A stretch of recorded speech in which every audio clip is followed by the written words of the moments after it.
السلام عليكم ورحمة الله وبركاته. بسم الله الرحمن الرحيم. الحمد لله رب العالمين وصلى الله وسلم وبارك على نبينا محمد وعلى آله وصحبه أجمعين. بإذن الله, today we'll be speaking about parenting, inshallah. However, from a different angle or a different perspective. We've been asked to speak about this topic a lot, and because we're not yet parents, inshallah, soon. Instead of just giving the general advice or advice which people get from everywhere else, not really from a parent, we thought we would twist the topic a little bit and speak from the perspective of a child. When we were growing up, there were certain things we had, there were certain things we saw, maybe there were certain things we wished we may have had. And inshallah, we want to mention those things, inshallah.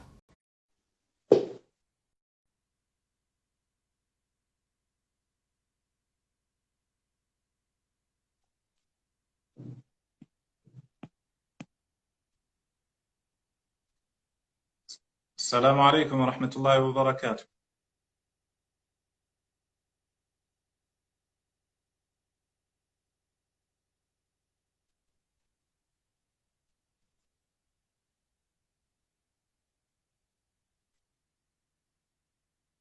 I think,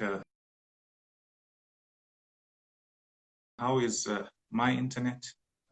Inshallah, I hope you can hear me. If not, please tell me.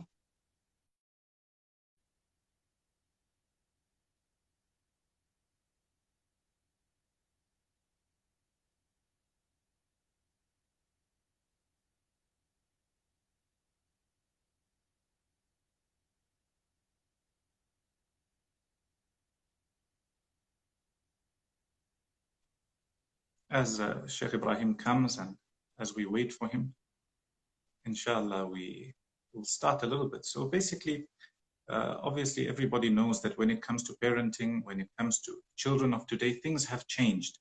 And what children have access to in the world we live in is different to what the previous generations had access to. The thinking, the places we go to, the schools, the curriculums, everything has changed. The culture, even, when you go out, when you go to a public place, those things have all changed. Assalamu alaikum wa rahmatullahi wa barakatuh. Wa alaikum assalam wa rahmatullahi wa barakatuh. Shaykhana, sorry about that. I was trying to get connected. Alhamdulillah, you're connected now. Shaykhana, inshallah, today we want to speak about a topic that a lot of people have requested us to speak on or to discuss, and that is to do with parenting or parenting, however you want to pronounce it. Now, the thing is, we're not yet parents, inshallah, soon, but we thought we'd still take the topic and speak on it from a different perspective or a different light. And that would be parenting from the child's perspective. Basically, when we were growing up, there were certain things we had, there were certain things we saw, there were certain things maybe we wished we had, there was certain guidance we were given. And I think it would be of benefit not only for the parents listening to know what a child who's living today would like, what they wouldn't like. Sometimes you want to discuss certain things, and also for sometimes for the children to know that sometimes your parents may tell you to do X, Y, and Z. It's not because they don't like you, or it's not because they don't understand the new reality. Yes, at times that may be the case, but usually it's because of through experience they are speaking about it. So, Shaykhana, inshallah, maybe you could give us a little bit of an intro on this topic, especially when it comes to parenting from a child's perspective. What does a child expect from a parent? For example, when you were growing up, what? Yes, Bismillah ar-Rahman ar-Rahim. Sorry. Sorry, you keep breaking up, but yes, I did hear you saying that an intro on a child's perspective, etc. I think this topic should be discussed more regularly from a child's perspective, because many a times we look at it from a parenting perspective where they're bringing up the children, etc. Yet the needs of the child are completely ignored. So, or let's not say ignored, but the actual perspective of the child is not taken into consideration at all. So it's a very different way of looking at it, but at the same time, it's important. I think the marriage of the two is what will basically give us an idea as to how to bring up a child. Sorry, the adhan just went off, but you can go ahead. Yes, and mashallah, Allahu Akbar. When it comes to, as you mentioned, it's two sides, and we've got to have the perspective of both sides. It cannot only be adults, for example, telling parents do X, Y, and Z, whereas the children growing up today from a very young age, they're exposed to a different culture, they're exposed to new ideas, there's certain answers they want. Sometimes there's that generation gap, which is difficult to bridge. So we should take into consideration both sides. We're not saying that whatever your child says you must listen to and you must do, and that's the only way. We're trying to say that for anybody, people who are on two sides of any debate, if you want to make progress and you want to move forward, you will have to come together, and there will be give and take so you can move forward. I think growing up, one of the things we had, obviously, as you can relate, mashallah, we grew up together. And I think what we had, especially from our parents, was a lot of time. Obviously, it was before the internet and before all the distractions people have today, or the technology people have today. And I think that's what's lacking. Number one is from a child's perspective. What do they want? They want quality time from the parents. A lot of people think that money or giving them wealth can bridge or close that gap.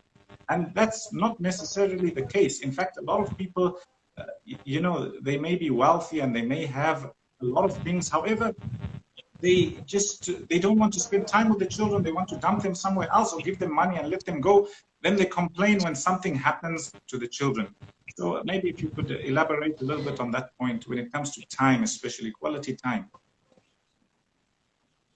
Yes, that is of utmost importance, because, the child needs and requires attention. And generally, children require much more attention than adults, because that's the stage in which Allah subhanahu wa ta'ala has made them such that they're sponges that are just absorbing everything. So as a child, you don't want your parent or your parents to be absent from your life. And I think in the first world, this happens a lot, where parents are working from, say 6 in the morning, they're out, and this is just rough timings, not specific, but say from 6 in the morning right until maybe 6 or 7 at night. By the time they come back, they have a meal, they shower up, and they have a bit of time to themselves. They really don't have the energy to be able to sit with their children, spend time with their children. So a lot of parents end up neglecting their children at that time. And what ends up happening is the child grows up with, daycare centers, they grow up with the nursery teachers, they grow up with their school teachers, etc. And they've spent so much more time with them than they have with the parents themselves. So at times, I think that can emotionally and mentally affect the child. So like you mentioned, having that time, alhamdulillah, as we grew up, it was something great, where we'd come out and play with our parents. We play some soccer, cricket bat and a ball. All of that is actually valuable time that we spent with them, and we enjoyed it, and they did as well. So I think that's a very, very important thing, to give your children time. Take out that time, even if it is 20 minutes a day. You're dropping them off to school, you're sitting with them, talking to them. What happened to you? How's your life? What's going on? How are your friends? And in that breath, if the child has to bring up something that is perhaps absurd to you or sounds strange or weird to you, I think it would be important to listen to the child and lend them an ear. Don't lash out at them. Perhaps they've said something about bullying somebody else. Ask them why they did it. What's happening? What's the story? What's the underlying cause? The reason I mention this is because today's world is so strange. We've got different ideas and mentalities that have come up, and a lot of them don't align with our religion and our values, our principles. So when we are told these things by our children, sometimes we might lash out, but it's important as a child. The child wants to be be able to speak about these issues, discuss them. They're still developing their mentality. So if you lash out at that point, then, and their perspective. So if you lash out at that point, then what's going to happen is the child will go elsewhere to get there, to develop their perspective. And that's generally what happens. So I think it's important to mention in that breath that as you're giving them time, don't lash out at ideas that they come to you with, especially in today's world, especially in the first world. And not only in the first world, today the world is a global village. People watch the same movies, people watch the same cultures, they follow the same traditions and trends, they use the same social media apps. So a lot of the world is becoming one little global village where everybody's got a similar tradition and culture. Of course, there are different traditions and cultures specific to certain places, etc. But it's more connected than ever. So I think if a child had to come and say, Mom, Dad, what do you think about my friend that's gay, or my friend that's a lesbian, or my friend that's involved in certain drugs, or doing something recreational that is now accepted among society? It would be important to give them that time to talk about it and discuss it, and then come up with a conclusion, rather than just attacking them immediately, or saying, this is how it is and this is how it isn't. Building on the previous point when we said that quality time, and sometimes in the first world, obviously we do acknowledge that a lot of people, they have to work the whole day. They're not at home the whole day. They can't spend time with their children most of the day.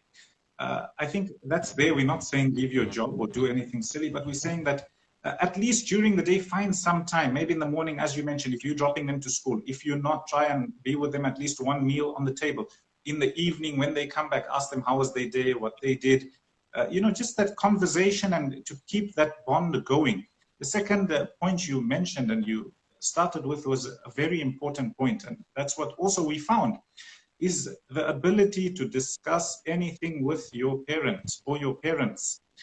Our fathers always used to tell us that, your best friend should be your family, and your best friends are your parents, in the sense that you can speak to them about anything. To give you an example, I remember when we were still growing up and we were still young, and my father told us, because obviously people start smoking and they have all bad habits. He used to say that if you want to smoke, don't go and hide and do it elsewhere. He said, come sit here and let's see how many cigarettes you'll smoke. Basically, in a roundabout way, saying that it's not good for you, and already breaking that barrier. Sometimes you find, especially with the younger generation, in fact, even with us today, when we take a piece of information for the first time, from the first person, we usually absorb it and take their belief or their idea. So usually what happens today when it comes to bad etiquettes or good etiquettes, bad manners, good manners, if you find a person who's taken it from the first source, so somebody who's into cigarettes, let's say they come and tell you it's good and it's great for you, and we did so much, and already the child, there's nothing before this, there's nothing to do about nothing with regards to cigarettes or drugs or bad habits in his brain. Now already he's built, or they've built with him a pre-frame to say that, this thing is good, I need to do it, as opposed to if the parent reached first, so that barrier was broken, you're able to discuss anything with your parent. It's not good for you, and this can happen and that can happen, and waste of money, etc., etc. You already find that the child will be like, okay, I need to stay away from this. So I find that having an open relationship, and alhamdulillah, we both had with our parents, is they could speak about anything, talk about anything, speak about topics which at times people would think were taboo. And it's important to speak about them. As you said, that if they're not going to hear it from you, they've already heard it from elsewhere on the internet.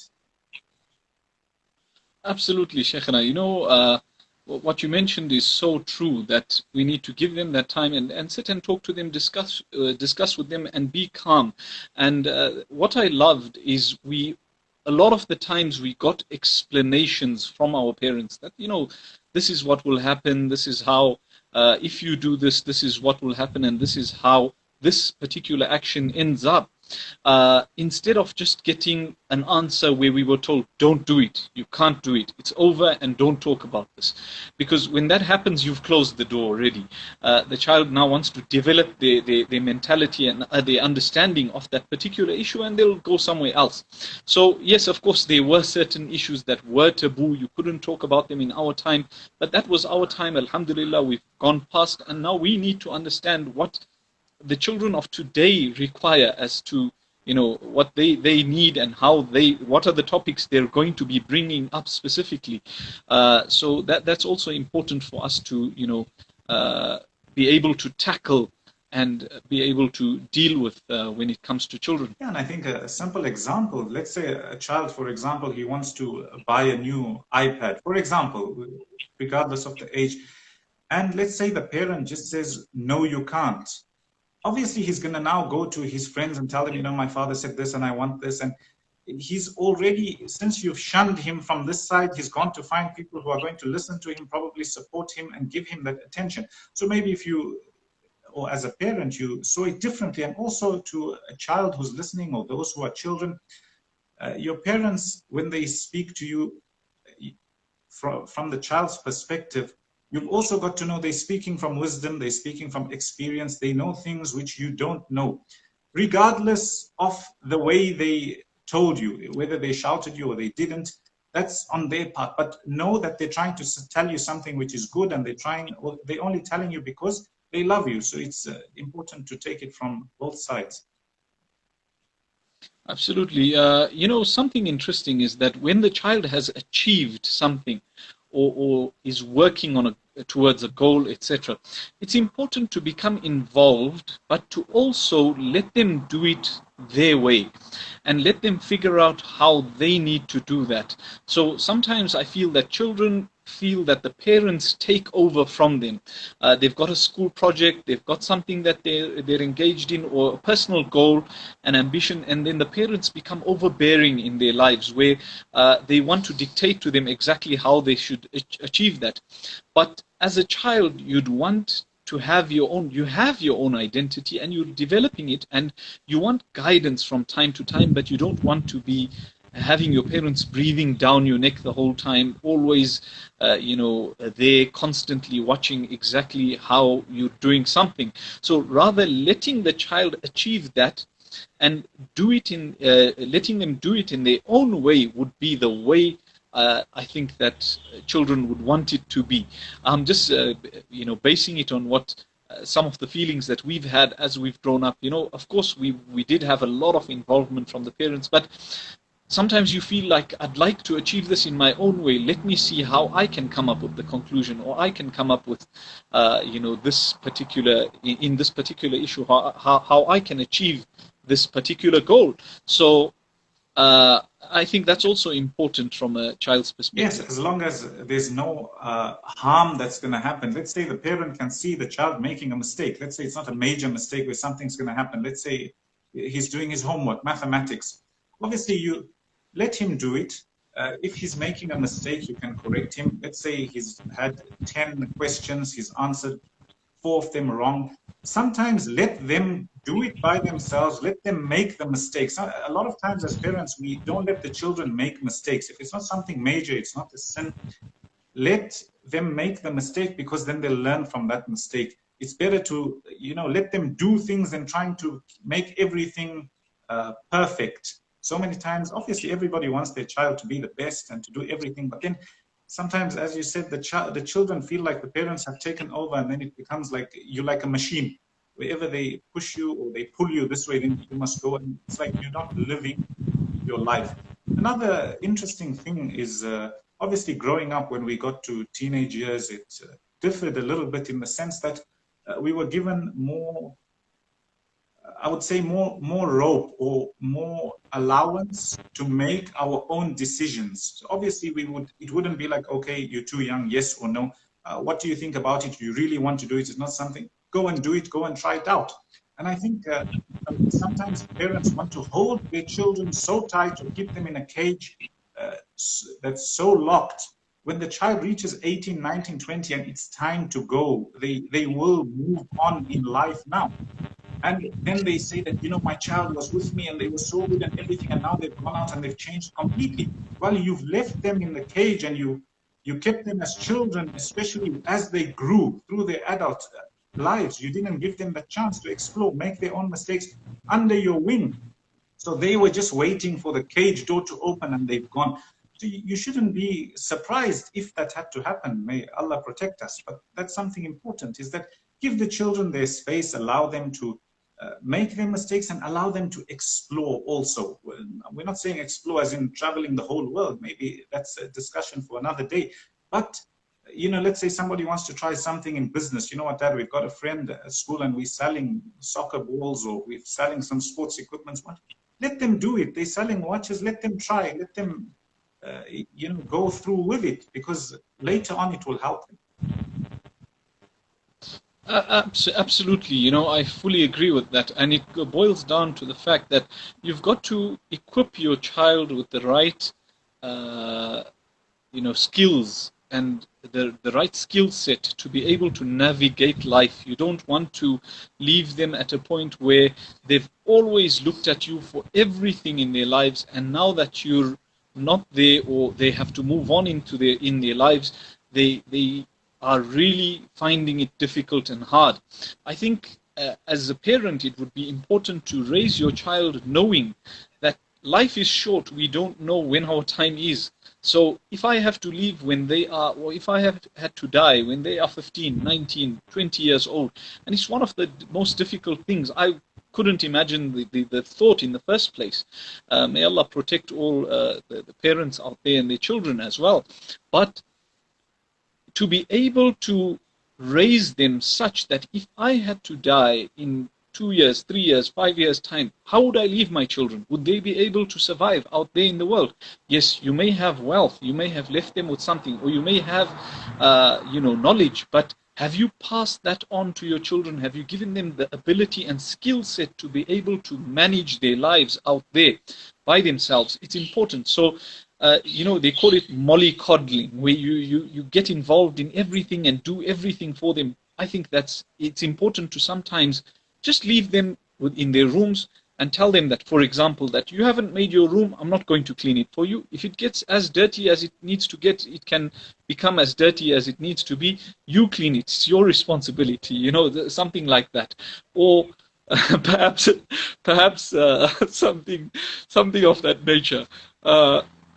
So that's just an example, Sheikh, and I came up. But anyways, khair. So basically, I think it's important to leave that space for them to develop within. Whereas if you had to go and do it for them, then I think they would reach a point where it would be difficult for them to go out there and now start doing the things that they've never done, they had no idea.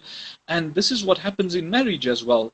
When children get married, now all of a sudden they've got this new person in their lives, and they have no idea how to go about it. Whereas had you left them, of course, I'm not encouraging haram relationships or anything, but had you left them to learn in certain aspects of their lives, learn responsibility, learn how to do things for themselves, then perhaps when they got married and you are no longer there to do it for them, they wouldn't find it so hard because, okay, I'm there, I've learned this, I know how to do that, I know how to do this. And every marriage is unique. Certain times you'll find a spouse that will do everything for the spouse, and at others you'll find where it's a shared responsibility. And some marriages are such that nobody wants to do anything, any of the responsibilities. So it just works different from marriage to marriage. So if the child has been equipped from when they're young to deal with certain situations, deal with the ability to lose. I remember going out to school, and I wasn't too enterprising when I was young, and my dad actually encouraged me to buy what we call penny cools. It's a little packet of, for the viewers to understand, it's a little plastic packet that has colored water and flavored water inside, and then you freeze that, and it makes quite a nice drink that you can, literally have when it's hot. So he told me, he said, look, you buy them and buy a packet of 50, put it into the freezer, freeze them up, wrap them into newspaper, and go to school and sell them. And I still remember going to the tuck shop, standing outside, not too far from where the tuck shop was, taking out my Friesitz penny cools, and I was selling them for 50 cents. I think the tuck shop was selling it at $1 and I was selling it at 50 cents. So something like that. So I actually sold one or two out of a packet of 50, and it taught me how to be able to deal with failure. I mean, there I was, half price, and people weren't supporting my business.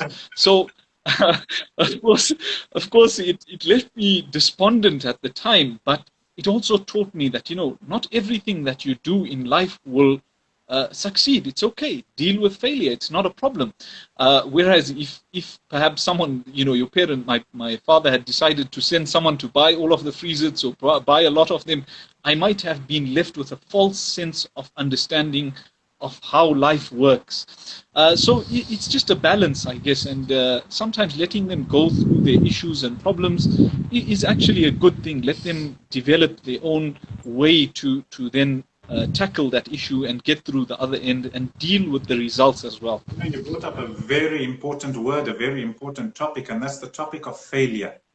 And I think obviously society is different, and people from different places have different thoughts, the way they've learned, etc. But the general trend is that failure is something bad, failure is something we should stay away from, we should only try to be perfect, etc. We're not saying go and try to fail, but failure is not something bad, it's something good. As you mentioned, when it came to your when you were selling Friesitz or penny cools, people weren't supporting you even though you were half the price, but it taught you much more than making the money. Now, a lot of times people or parents don't let their children, go and try out life. There's a very big difference between academia, the schooling system, and between real life. And that's another topic which it's related, but we should touch on it. When it comes to the child's perspective and the parent's perspective on school is very different.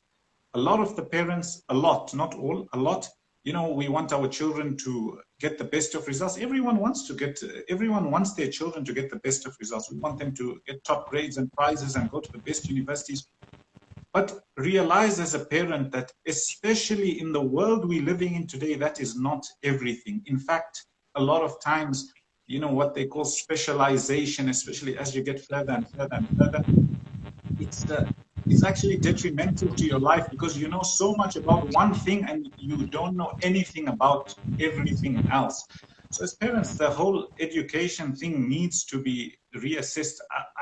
People might think you always bash academia or that. I would speak from a perspective, alhamdulillah, not bragging or anything. I've only been an A student. I've been through school. I've been through university. I'm now in masters. But what I've come to the realization is that so what? It means nothing. Whether you have a PhD or an MA or whatever you can have, it means nothing. It doesn't make you anything in life. It doesn't increase you. People think it makes you more intelligent. It depends on the person. A lot of times people have just taken one topic of research and they've gone so deep into it, but they don't know everything else. So they don't even know anything else on the same topic. So it's time to put it into perspective, especially in the world we live in. Your child does not have to go to school to be successful. He does not have to be an A grade student to be successful. He does not have to go to the best university or a good university or even university at all. Let him be, at the end of the day, yes, if somebody is passionate about something, you want to become a doctor, you know what, go and do it, try your best. If you don't get it, so what? But then there's the other side of the divide, or the other party, which is most of the people, most of the youngsters, I need to do this in order to get a job to support my lifestyle. It's not something bad, but we're saying that, you know what, you don't have to go to university to get your job. There are other alternatives. So as a parent, I think, or as a child, I'm not saying, alhamdulillah, I was always free in the path I chose, and even going to academia and that, but I'm the type where, if I start disliking something, like tomorrow, I'm ready to leave my degree and everything and go, because at the end of the day, I've reached a stage in my life where I think that it means nothing, or I know I've reached conviction. So I think that's very important, because it takes you away from real life. So many times you then put into academia, and then it's just this back and forth and this, and so what? I want to give something to humanity and to people which is real and not just in papers. Everybody's different. If you like academia, go and be it. But it's not everything in life to any child who's listening and to any parent. You know, I think the world we're living in, we've got to reassess and realize that being the best in school is not everything. Maybe if your child, instead of making them do their homework for 5 hours in order to get it to the top, and the child really can't do it, you know what, so what? Let him be. If his effort is to get a B in this or a C or his capacity, leave him and let him be. Maybe he's interested in something else. Maybe he's interested in computer programming, or he's interested today in becoming somebody who's making YouTube videos. As long as it's not wrong, you know what, support him. Yes, I like that you mentioned this right now, because there's so many parents that are really stressed out, and children that are stressed out about the results that are coming during this time. It's a difficult time, of course, and they're worried about the results that they're getting right now, how that's going to impact their futures, etc. I mean, in the UK, I think there were mass protests out there. Students came out protesting their results, etc. So I think it's a very, very important topic to talk about right now, because too many parents place too much emphasis on that topic. And wallahi, you're absolutely right, where I feel that, and this is what I heard from a video once, I can't remember where it was, but it rung so true, that these careers, a lot of them were developed such that we fit into other people's lives in order to build their dreams. So a lot of the failures in school today, wallahi, I have an uncle on my mother's side who dropped out at grade 7. I'm not lying to you when I say the man. Grade 7 is amount. Yes, grade 7 is roughly 12 years old. At 12 years old, he left school and he carried on. I don't even know if he got his certification at that stage. And wallahi, today the man, mashallah, I wouldn't place him beyond maybe, less than maybe 100 million or more. You know, he must be having more than that, mashallah. So he's extremely, extremely wealthy. This man, subhanallah, started with absolutely nothing, no education in life. He literally just knew how to read and write. But today, if you talk to him, you'd never realize that he's not educated, because the school of life has taught him so much that he can tell you that this business is a good business, that's not a good business. He's literally a business analyst from what he has learned from his experience, subhanallah. And just starting out in life, his father wasn't very wealthy. His father wasn't very rich, but alhamdulillah, he was able to take the little money that he had, turn it over, until he opened up a huge factory, and he's achieved so much in life. That's just one example. We know in our hometown, there's a few people who are some of the richest in the place, and subhanallah, some of them are Form 2 graduates, which is basically 14 years old. They graduated there and they left school. They said, this is not for us. And they've achieved in life. So subhanallah, I love that you mentioned this, because some parents feel that my child has failed at school, so they make their child feel like a failure as well. And that's what I love about, to be honest with you, about my parents, where the pressure was there to do well at school, but alhamdulillah, we didn't have it extreme to the point where, okay, if you haven't done well in a particular subject, you need to take tuition and go, beyond the limit where you have absolutely no time for yourself, etc. I was a person who never really enjoyed sitting in a classroom listening to a teacher, but if it was a topic that I enjoyed, I'd sit and just absorb it all in, and then if it was something that I wasn't very interested in, my mind would wander and go about, everywhere else. So I had to be focused. And when that didn't happen, I would come home and sometimes the grades wouldn't be great. Alhamdulillah, I got good grades in a lot of things. But sometimes in certain subjects, I just wasn't interested. And I was never made to feel like as if I'm, lacking to the extent that I can't continue in life, etc. Alhamdulillah, I excelled in the subjects that I was good at, and I carried on in life like that. So I really do appreciate that part of my childhood, and I think it's something that many parents can learn from today, subhanallah. So it never left me feeling too stressed or worried or anxious, that type of thing. Yes, more important, as you mentioned, more important than the grades and the school, allow your child to experience life. There's a difference between a certificate that says I got an A star in maths and English and blah, blah, blah, and I went care of myself, I learned about health. This is, you are now experiencing life. Allow the child to experience real life and not, fake life, so to speak. Because as we mentioned, that there's so much emphasis put, and you must do it, and you have to go, and everybody else. As a parent, don't try and compare your child to everybody else's children. Don't try and if another parent is doing something, oh, they're sending their child to extra lessons on mathematics 3 hours a week, so now you also have to go. That's somebody else's as a parent and somebody else's child. Your child is different. As a parent, don't be pressured to do what all other parents are doing. Unless it's something good, maybe you can tell the child in a way where you would think. But just to say, okay, they're going for tuition, you must go. They're going here, you must do it.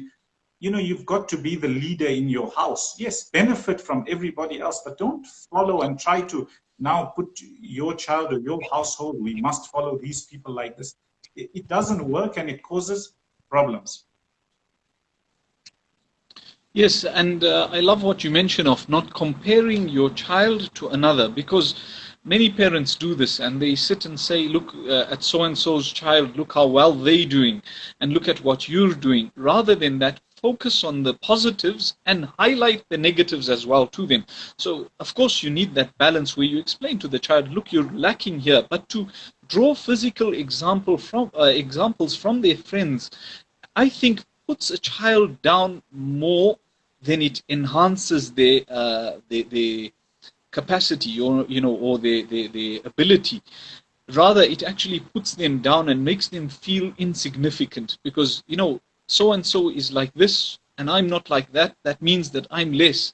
I don't have, I'm lacking, I'm valueless. So instead of doing that, highlight the negatives. It's important to talk to them about the negatives as well and how to deal with them, but at the same time, don't compare them to another child. Don't tell them, so and so is like this, so you need to be like them, because each child is unique, and just comparing, I think that doesn't really help the situation. It's not only with somebody else's child. If you've got more than one child, amongst the children themselves, you find one who is very clever at school, not good in sports, one who excels in sports, not clever. Judge or treat the child according to his capacity. Like my dad always used to say, is that we don't compare between the children, but if your capacity at school, child number one, for example, me, is your grade is this much, you mustn't get below that, because that means you're being lazy. But let's say if another child, their capacity in school was a little bit more or a little bit less, for example, leave them at that. That's where they are. It's only school. It's only a paper that's going to be written A+. With all those who've got the certificates, I want to ask you, how many times has anybody ever judged you or told you that, when we meet you, what grade did you get in maths and English, and what grade did you get? It's a paper you get at the end of the year. Maybe when you're going for a job, you put it in, and which these days they don't even care. They want people to go to the company and learn the culture. They're not really worried about your certificate. It really doesn't mean much. So as a parent, don't put pressure on the child. And no, if his capacity is a C, for example, leave him at C. Try your best, but maybe that's all he wants. If he gets a B, that's like an A star. And if he gets lower than that, then you can tell him that, your capacity was so much, you're doing well, you should be getting at least there. And all children are different. Yes, absolutely. Also, we find that parents sometimes when they argue and they fight in front of their children, I think that's something that's important to mention. emotionally disturbs the child. It affects the child's mentality, the way they grow up, the way they perceive things in life. It can affect their personality, their emotions, their mental health and well-being. It's important that when fights happen, and they do happen, especially when you early on in your marriage, etc., in the first 10 years or so, they're more common in most marriages, then it's normal to argue and to fight. But to do it in front of the children is very, very disturbing. Sometimes it might happen, a bit of a tiff in front of the children, a few words exchanged. That's okay. But to have full-blown arguments and constantly have them can negatively affect the child, where it really leads to certain consequences that you don't, or long-lasting consequences that you don't realize early on in your marriage, or early on in the child's life. You don't actually realize that this is impacting the child. So it's important that when these fights and arguments happen, when I say fights, I don't mean physical, but fights where it's an argument or a bad argument. It needs to happen behind closed doors, where the children don't know what's going on, or perhaps you take a drive, you go out, you discuss the issue. It would be better to do that than to actually sit and do it in front of the children. Like I mentioned, sometimes it's okay if a tiff here and there happens. That's okay. That's even the children experience that with their own peers, etc. But to have this constantly in their faces can really negatively affect a child, where they act out and do certain things as a result of that negative behavior that they've been seeing constantly. So that's something from a child's perspective that I think they can actually benefit from.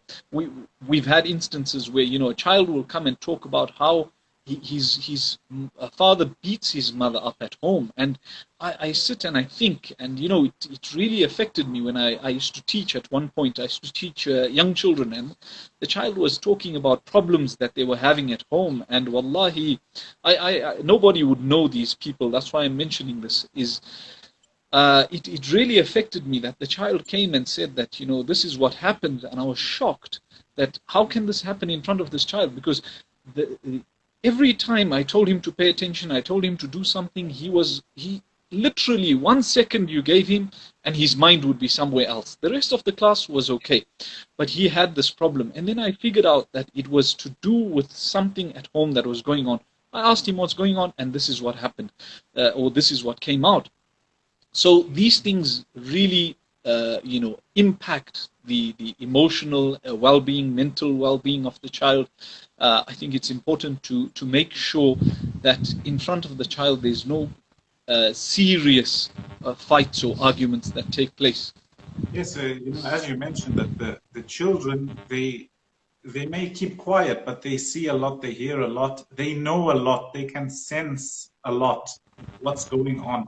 So try your best to have a stable home, especially even, there will be problems, but even in front of your children, try and have an agreement between your partner that, no problems and no shouting or whatever is between us will stay between us without them seeing or without them witnessing anything. So I think you mentioned a very valid point. Sheikhana, it's a very long topic. There's a lot that needs to be mentioned and spoken about. And what I find funny is that so many times when people want to give lectures on parenting and workshops on parenting, we're not saying it's wrong, but I find it funny that, okay, there's somebody on the stage who may be teaching, and there's only a group of adults. And it's like they all agreeing on the next best thing. Okay, but you're talking about the children that are not even there. Why don't you call them and hear from them? Let's hear what they have to say. You would get a lot more. So many times we think, because they're small, they don't know anything. No, you speaking about fixing or finding a solution for them. So hear from them, what's the problem? What do they want? We're not saying give everything, but there will be that give and take. Yes, wallahi, I love that you mentioned how you can talk about, talk to children themselves and bring them on the stage, talk to them, ask them what their opinions how they feel, that type of thing. Or you could perhaps ask them individually and take away what is of value from them.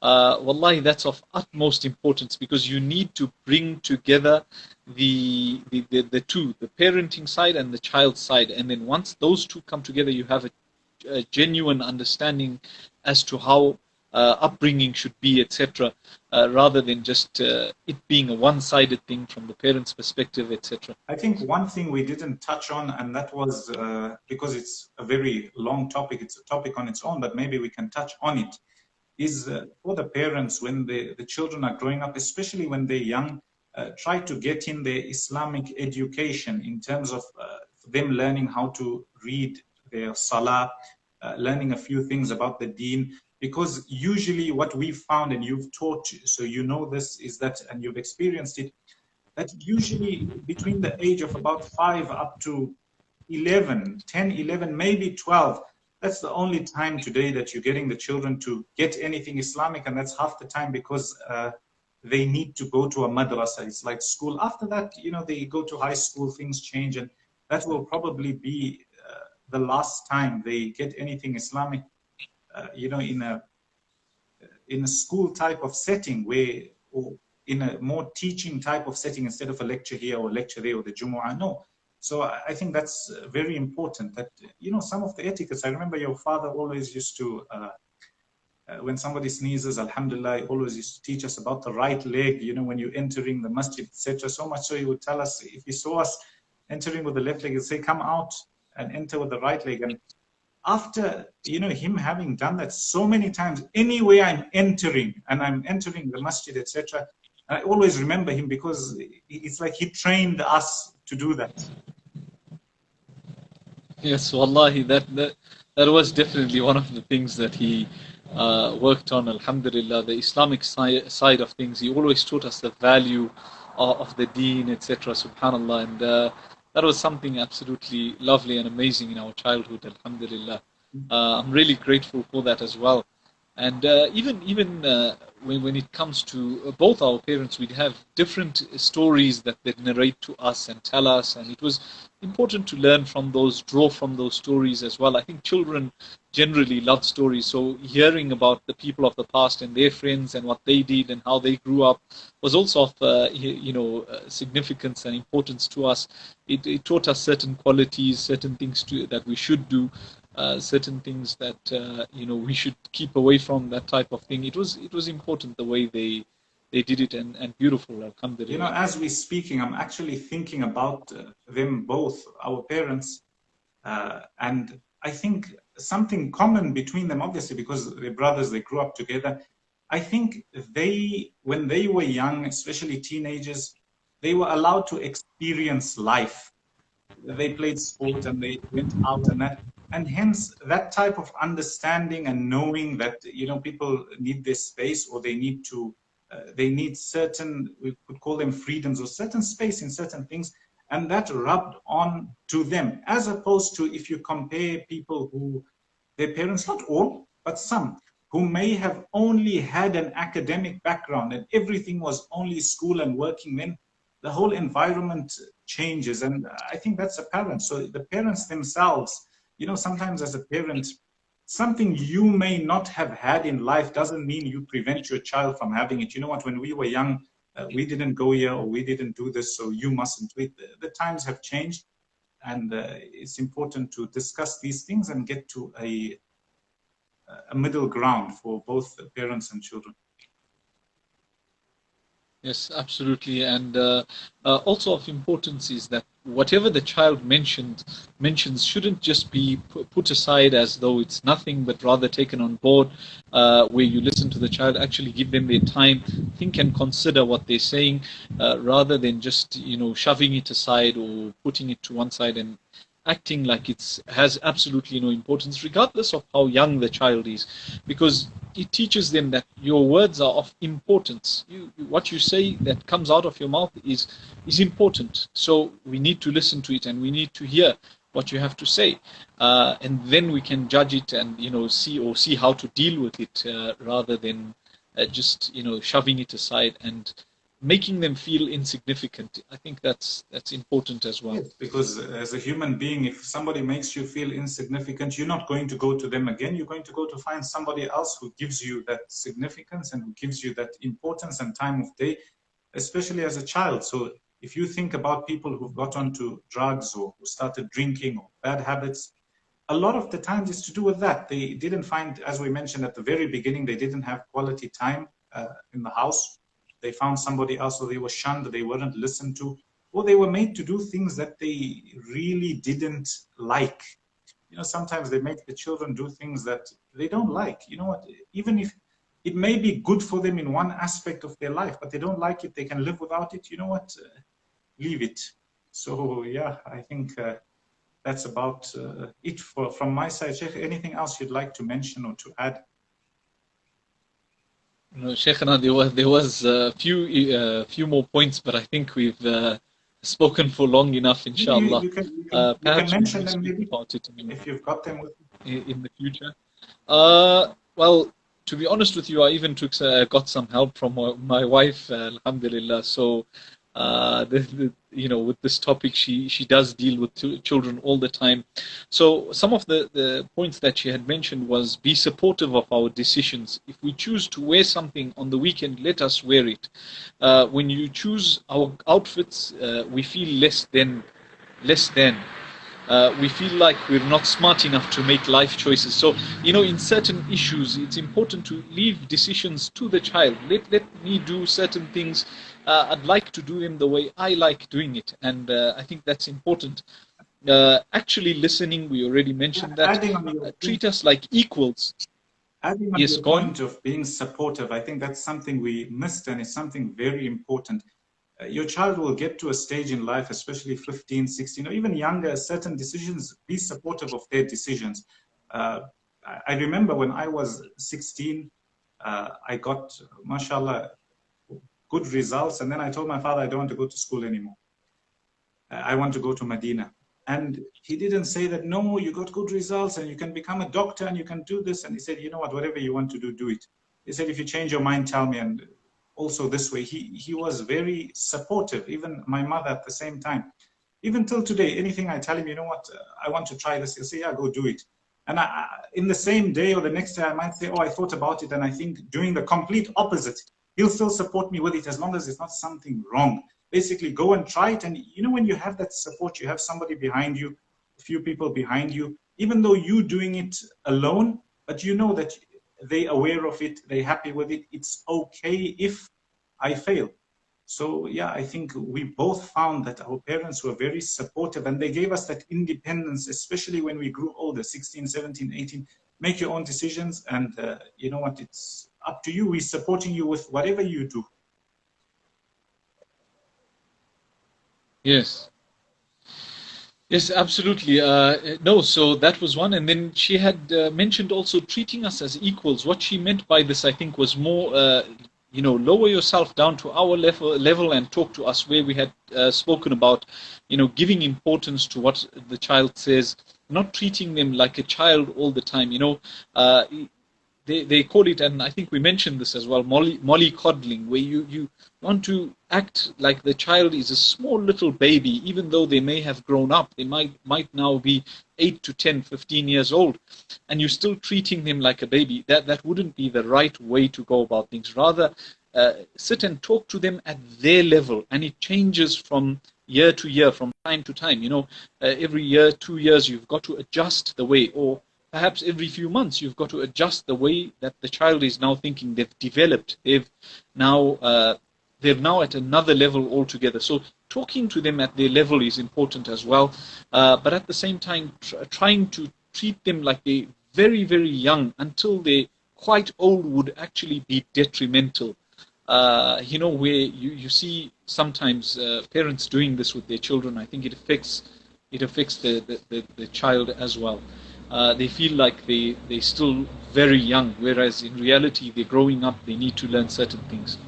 It's not, we're not saying it's a bad thing, but sometimes you find somebody who's 24, 25, they want to do anything. There's a difference when you say, okay, before I do it, let me discuss with my parents, see what they have to say. That's something good.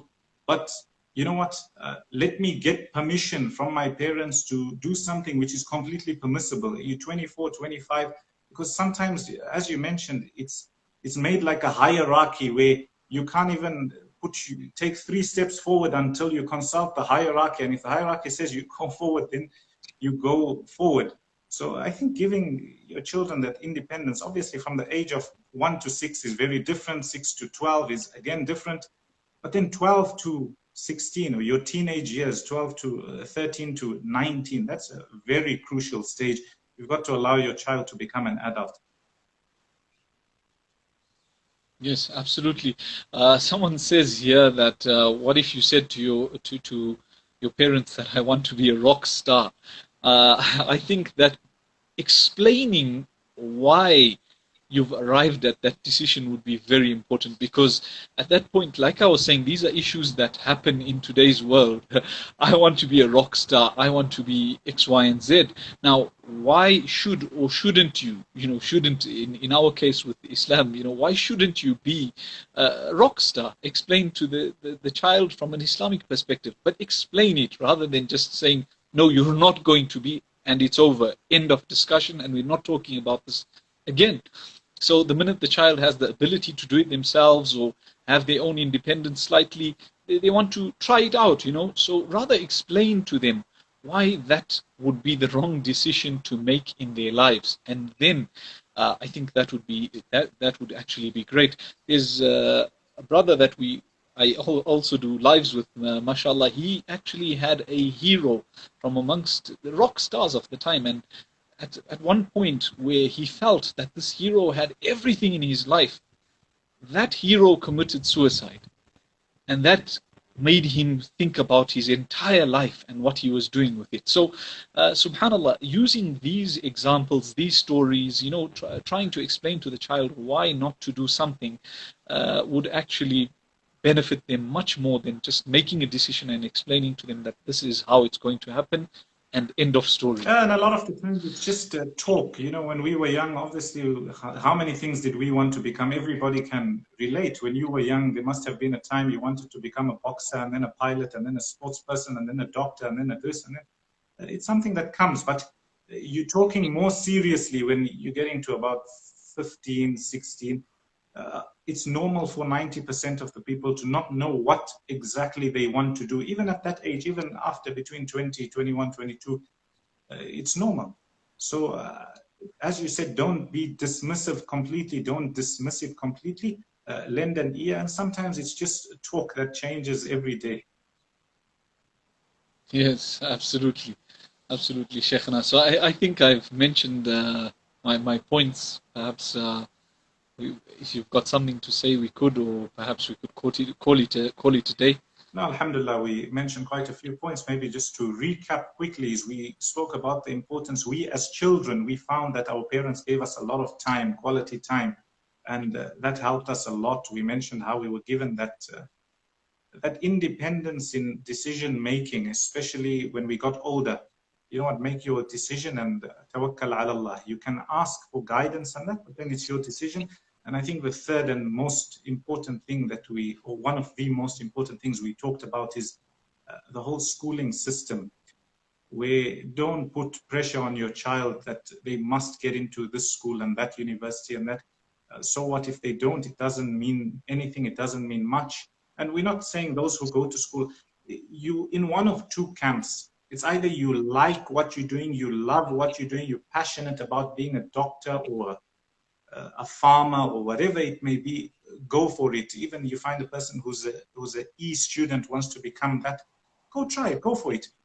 And but then there's most of the people on the other hand, the parents are worried about the livelihood. Will this child have a job, and will he have a pay? And the only way is to go through school. And we tell you that the only way is not to go through school. In fact, that may be that may not be a very good way for a lot of people.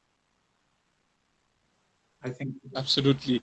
Jazakallah khair, Sheikhna. Lovely being on the live with you. Alhamdulillah. Alhamdulillah. And perhaps inshallah we'll meet next week. Inshallah. And we thank all those all the viewers for following us, following the dialogue. the discussion, and we ask Allah to grant us all goodness and beneficial knowledge, and make us children who are obedient and parents who are role models. Amen. آمين آمين يا رب. جزاك الله خير. and السلام عليكم. وعليكم السلام ورحمة الله وبركاته.